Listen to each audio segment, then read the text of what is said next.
ಈ ಹಿಂದೆ ಭಾರತೀಯ ಸೇನೆ ಪಾಕಿಸ್ತಾನದ ಮೇಲೆ ಆಪರೇಷನ್ ಸಿಂಧೂರ್ ಮೂಲಕ ಬ್ರಹ್ಮೋಸ್ ಕ್ಷಿಪಣಿಗಳನ್ನು ಉಡಾಯಿಸಿ ಪಾಕ್ ವಾಯುನೆಲೆಯನ್ನ ಧ್ವಂಸ ಮಾಡಿಬಿಟ್ಟಿತ್ತು.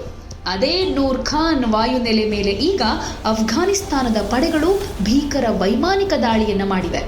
ಪಾಕಿಸ್ತಾನದ ಅತ್ಯಂತ ಸುರಕ್ಷಿತ ಹಾಗೆ ಆಯಕಟ್ಟಿನ ಮಿಲಿಟರಿ ತಾಣ ಅಂತ ಪರಿಗಣಿಸಲ್ಪಟ್ಟಿರೋ ರಾವಲ್ಪಿಂಡಿಯ ಈ ನೆಲೆ ಈಗ ತಾಲಿಬಾನ್ ಪಡೆಗಳ ನಿಖರ ಡ್ರೋನ್ ಹಾಗೆ ಕ್ಷಿಪಣಿ ದಾಳಿಗೆ ತತ್ತರಿಸಿ ಹೋಗಿದೆ ಅಂತ ವರದಿಯಾಗ್ತಾ ಇದೆ.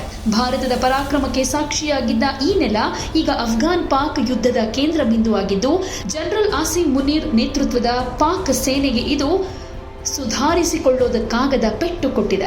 ಅಫ್ಘಾನಿಸ್ತಾನ ರಕ್ಷಣಾ ಸಚಿವಾಲಯ ರಿಲೀಸ್ ಮಾಡಿರೋ ಅಧಿಕೃತ ಹೇಳಿಕೆ ಪ್ರಕಾರ ಈ ಕಾರ್ಯಾಚರಣೆ ಪಾಕಿಸ್ತಾನದ ಸೇನಾ ಶಕ್ತಿಯ ಬೆನ್ನೆಲುಬನ್ನ ಗುರಿ ಮಾಡಿಕೊಂಡಿದೆ.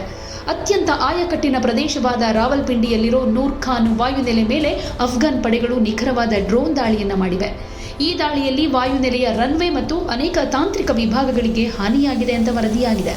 ನೂರ್ ಖಾನ್ ವಾಯುನೆಲೆ ಪಾಕಿಸ್ತಾನದ ಗಣ್ಯ ವ್ಯಕ್ತಿಗಳ ಸಂಚಾರ ಹಾಗೆ ಸೇನಾ ಕಾರ್ಯಾಚರಣೆಗೆ ಅತ್ಯಂತ ನಿರ್ಣಾಯಕ. ಕೇವಲ ರಾವಲ್ಪಿಂಡಿ ಮಾತ್ರ ಅಲ್ಲ, ಬಲೂಚಿಸ್ತಾನದ ರಾಜಧಾನಿ ಕ್ವೆಟ್ವಾದಲ್ಲಿರೋ ಪಾಕಿಸ್ತಾನಿ ಸೇನೆಯ 12 ಕಾರ್ಪ್ಸ್ ಪ್ರಧಾನ ಕಚೇರಿ ಮೇಲೆ ಅಫ್ಘಾನ್ ಪಡೆಗಳು ದಾಳಿ ಮಾಡಿವೆ. ಇದರೊಂದಿಗೆ ಖೈಬರ್ ಪಖ್ತೂನ್ಖ್ವಾ ಪ್ರಾಂತ್ಯದ ಮೊಹಮ್ಮದ್ ಏಜೆನ್ಸಿ ಪ್ರದೇಶ, ನೌಶೆರಾ ಮತ್ತು ಅಬೋಟಾಬಾದ್ನಲ್ಲಿರೋ ಪಾಕಿಸ್ತಾನಿ ಮಿಲಿಟರಿ ತರಬೇತಿ ಕೇಂದ್ರಗಳು ಮತ್ತು ಶಸ್ತ್ರಾಸ್ತ್ರ ಮಳಿಗೆಯನ್ನು ಗುರಿ ಮಾಡಿಕೊಂಡು ಸರಣಿ ಸ್ಫೋಟಗಳನ್ನು ನಡೆಸಲಾಗಿದೆ. ಈ ದಾಳಿಯಲ್ಲಿ ಕನಿಷ್ಠ 32 ಪಾಕಿಸ್ತಾನಿ ಸೈನಿಕರು ಮೃತಪಟ್ಟಿದ್ದಾರೆ ಅಂತ ಅಫ್ಘಾನ್ ರಕ್ಷಣಾ ಇಲಾಖೆ ಹೇಳಿಕೊಂಡಿದೆ. ಪಾಕಿಸ್ತಾನಿ ಸೇನಾ ಮುಖ್ಯಸ್ಥ ಜನರಲ್ ಆಸಿಮ್ ಮುನೀರ್ ನೇತೃತ್ವದ ಸೇನೆಗೆ ಇದು ದೊಡ್ಡ ಆಘಾತ ಅಂತ ವಿಶ್ಲೇಷಣೆ ಮಾಡಲಾಗ್ತಾ ಇದೆ.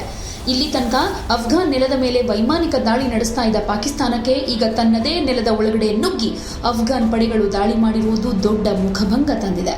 ಅಫ್ಘಾನ್ ವಾಯುಪಡೆ ಈ ದಾಳಿಗಳನ್ನು ಅತ್ಯಂತ ನಿಖರತೆಯಿಂದ ನಿರ್ವಹಿಸಿದ್ದು, ನಾಗರಿಕ ಹಾನಿಯನ್ನು ತಪ್ಪಿಸಿ ಕೇವಲ ಮಿಲಿಟರಿ ಸ್ಥಾಪನೆಗಳನ್ನು ಮಾತ್ರ ನಾಶಪಡಿಸಲಾಗಿದೆ ಅಂತ ಕಾಬೂಲ್ನಲ್ಲಿನ ಮಿಲಿಟರಿ ಪಡೆ ಹೇಳಿಕೊಂಡಿದೆ. ಆದರೆ ಪಾಕಿಸ್ತಾನದ ಹೇಳಿಕೆ ಪ್ರಕಾರ ಇತ್ತೀಚಿನ ಸೇನಾ ಕಾರ್ಯಾಚರಣೆಯಲ್ಲಿ 415 ಅಫ್ಘಾನ್ ತಾಲಿಬಾನ್ ಹೋರಾಟಗಾರರು ಸಾವನ್ನಪ್ಪಿದ್ದು 580ಕ್ಕೂ ಹೆಚ್ಚು ಮಂದಿ ಗಾಯಗೊಂಡಿದ್ದಾರೆ ಅಂತ ಹೇಳಿಕೊಂಡಿದೆ.